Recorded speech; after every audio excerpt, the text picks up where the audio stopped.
Good evening, and welcome to Cross-Examination. For over a century, economic growth has been the unquestioned goal of nations worldwide. It's been linked to longer lives, greater comfort, and technological marvels that have reshaped our very existence. But is that the full picture, or have we been overlooking critical details in our relentless pursuit of progress? Tonight, we ask the challenging question: is economic growth always beneficial for society? To explore this complex topic, we are joined by two distinguished experts with compelling, yet differing, viewpoints. Dr. Ben Carter is an economist and a firm proponent of growth as a primary driver of societal progress. And Dr. Lena Petrova is a sociologist who argues for a more nuanced and at times critical perspective on this very issue. Welcome to you both. Thank you for making the time to be here. Thank you, Isabel. It's a genuine pleasure to be here to discuss this vital topic. Let me be as direct as possible. Economic growth has been the most powerful engine for human betterment in the history of our species. When we discuss growth, we are not merely talking about abstract figures like gross domestic product or GDP. We are talking about concrete, tangible, and life-altering improvements in the daily lives of billions of people. Historically, the correlation is undeniable and overwhelming. As economies have expanded, absolute poverty has plummeted on a scale that was once unimaginable. Simultaneously, life expectancy has soared, and literacy rates have climbed to unprecedented levels across the globe. I ask you to consider the world just 2 centuries ago. The vast majority of the global population lived in conditions we would today classify, without hesitation, as extreme poverty. What fundamentally changed this reality? It was the Industrial Revolution, technological innovation, and the expansion of global trade. These are all essential components and drivers of economic growth. This process of growth generated the enormous wealth necessary to invest in public health, nationwide sanitation systems, and universal education. The smartphone in your pocket, the advanced medicines in our hospitals, the very fact that we can have this debate broadcast across the country, these are all direct fruits of a growing, dynamic economy. Of course, no serious person suggests that growth comes without challenges or costs. The industrialization of the 19th century had its profound social and environmental costs, as does the digital revolution today. But to abandon the principle of growth itself would be to abandon the primary tool we have for solving humanity's most pressing remaining problems. We need more innovation, not less, to effectively tackle climate change. We need to generate more wealth, not less, to properly fund robust social safety nets and ambitious global health initiatives. Therefore, the argument should not be whether we should pursue growth, but how we ensure that growth is smart, sustainable, and continues to lift all of humanity upwards. Thank you, Isabel. Dr. Carter makes a compelling historical case, and I appreciate his perspective. However, I believe it's a case that is dangerously incomplete and ill-suited for the unique challenges of the 21st century. The core of my argument is this: the relentless, single-minded pursuit of infinite economic growth on a demonstrably finite planet is a logical and ecological impossibility. For decades, we have operated under the comforting assumption that a rising tide lifts all boats. Yet, we can see with our own eyes that this is not always true. In many cases, it is demonstrably false. In many highly developed nations, GDP has continued its upward climb, while the real wages and purchasing power of ordinary working people have stagnated for decades. The gap between the ultra-wealthy and the rest of society has widened into a chasm, threatening the very fabric of our social contract. This is not a benefit of growth. It is a serious pathology that breeds social instability, resentment, and widespread anxiety. Furthermore, and perhaps most urgently, we must confront the staggering environmental consequences of our obsession with growth. Our fixation on GDP has led us to systematically ignore, and therefore mismanage, the depletion of our natural resources, the pollution of our air and water, and the fundamental destabilization of our global climate. These are not minor, inconvenient side effects. They are existential threats to our future prosperity and survival. The GDP metric itself is deeply, fundamentally flawed. It counts the construction of a new factory as a positive, but it does not subtract the ecological cost of the pollution that same factory pumps into the river.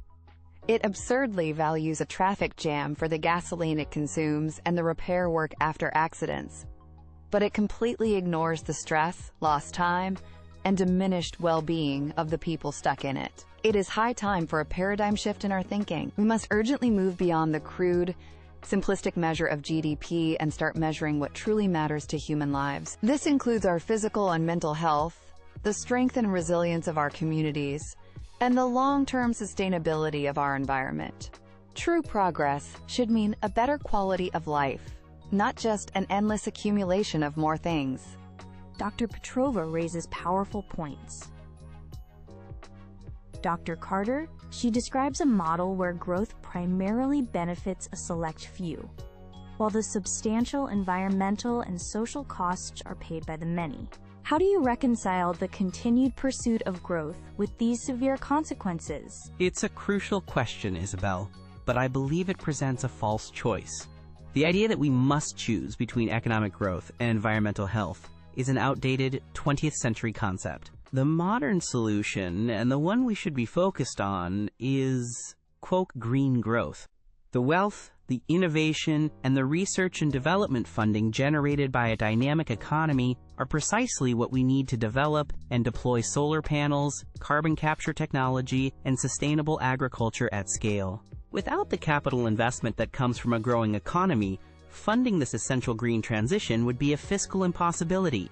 Regarding inequality, I see that as a clear failure of policy, not an inherent failure of growth itself. Tools like progressive taxation, strong social safety nets, and major public investments in education can ensure the benefits of growth are shared far more broadly. To stop the engine of growth would be to deliberately deprive ourselves of the very resources required to fix these problems. Dr. Petrova, Dr. Carter suggests that stopping what he calls the engine of growth would leave us without the resources to fund the very solutions you advocate for. Is it realistic to talk about building a sustainable future without the immense economic power needed to implement it? This isn't about stopping an engine.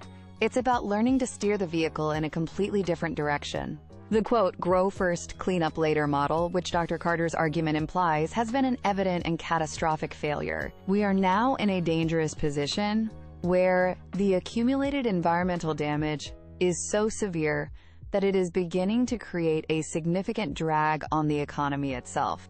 This happens through climate-fueled natural disasters, public health crises from pollution, and increasing resource scarcity. My argument is for a fundamental shift from quantitative growth to qualitative development. Instead of subsidizing fossil fuels, let's make massive public investments in free public transit and community-owned renewable energy. Instead of prioritizing endless material consumption, let's focus on building resilient local communities and circular economies where waste is designed out of the system. This is not an anti-economy stance. It is a vision for a different, and I would argue, more advanced, stable, and ultimately more prosperous economic model. Dr. Carter, Dr. Petrova mentioned social instability and anxiety. Even if we could solve the environmental issues with green technology, what about the human cost? What about the effects of a hyper-competitive, growth-at-all-costs society on our mental well-being and social fabric? That's a fair point to raise, but I see the relationship differently. A growing economy creates opportunity, which is the antidote to despair. It allows for social mobility, where people can aspire to a better life for their children. It creates new jobs, new industries, and new possibilities. Conversely, economic stagnation often leads to a zero-sum mentality, where communities fight over a shrinking pie. This is a far greater source of social conflict. Furthermore, it is economic surplus that funds the arts, culture, parks, and public spaces that enrich our lives and strengthen community bonds. A society that isn't growing is a society that is contracting, and that is a far more fearful prospect. Dr. Petrova, a question for you. Your model of qualitative development and focusing on well-being might sound appealing in a wealthy, developed nation. But what do you say to a developing country in Africa or Southeast Asia that desperately wants the material benefits that Western nations achieved through traditional growth? That is perhaps the most important question of our time, and it requires a careful answer. I am not suggesting that developing nations should be denied prosperity. I am suggesting that they have a unique opportunity to quote, fog away the destructive, inefficient industrial phase that we went through. They don't have to build centralized, fossil fuel-powered grids. They can build decentralized, community-level renewable energy systems from the start. They don't have to build car-centric cities that choke on pollution. They can design walkable, livable communities based on the latest principles of sustainable urban planning. It's not about denying them prosperity. It's about helping them achieve a more resilient and higher quality prosperity without repeating our costliest mistakes. With all due respect, Dr. Petrova, that sounds dangerously close to a new form of colonialism. It is remarkably easy for those of us in wealthy countries who have already benefited from centuries of carbon-fueled growth to tell developing nations they must take a different, more restricted path. Every nation has the sovereign right to pursue the economic model that it believes will best serve its people. Denying them that choice is not our place. It's not about denying choice, Dr. Carter. It's about acknowledging reality. The path to prosperity you describe is the very path that has led us to the global climate crisis, a crisis that disproportionately harms the very developing nations we are discussing. Telling them to follow our example is like telling someone to walk off a cliff because it's the same path we took. It's not guidance, it's a warning. We have reached the point for closing statements. Dr. Carter, you have the floor. We stand at a crossroads, and it is tempting to look at the immense challenges ahead of us with fear and to advocate for retreat. But in doing so, we must not forget the immense, unprecedented progress we have already made. Economic growth, for all its acknowledged imperfections, has been the solid bedrock of that progress. It has funded the science that has doubled our lifespans. It has built the infrastructure that connects our world. It has unleashed the human ingenuity that has solved problems once thought insurmountable. The answer is not to retreat from growth, but to lean into it, to innovate our way to a cleaner, more equitable, and more prosperous future for everyone. Let us manage the challenges with wise and forward-thinking policy. But let us not, in a collective failure of nerve, turn off the most powerful engine for human prosperity that we have ever known. Dr. Petrova, your closing statement. There is a famous saying, often misattributed to Einstein, that the definition of insanity is doing the same thing over and over again and expecting a different result. For decades, we have pursued GDP growth above all else, and it has led us directly to the brink of climate catastrophe and to deeply dysfunctional social divides. Continuing on this path, even with quote modifications, is to expect a different result from the same fundamental logic. We must have the courage to imagine and then to build a different future. A future where the primary goal of our economy isn't simply to grow larger, but for its people and planet to thrive. A future where we measure our national success not by the sheer quantity of our consumption, but by the quality of our health, our happiness, our relationships, and the vitality of our planet. This is not a retreat from progress. It is a necessary and urgent step towards a more mature, more resilient, and genuinely beneficial human society. Thank you both, Dr. Carter and Dr. Petrova, for a truly illuminating and passionate discussion tonight. You've left us with two very different, yet powerful visions of the future. One is a future of innovation-driven growth, aimed at inventing the solutions to our most pressing problems. The other is a future requiring a fundamental shift in our societal priorities, moving away from sheer accumulation towards holistic well-being and sustainability. This debate clearly shows that the simple question of whether growth is good is no longer simple at all. Perhaps the real question for our time is, what kind of growth are we pursuing, and for whom is it truly beneficial? Thank you for joining Cross-Examination. Good evening.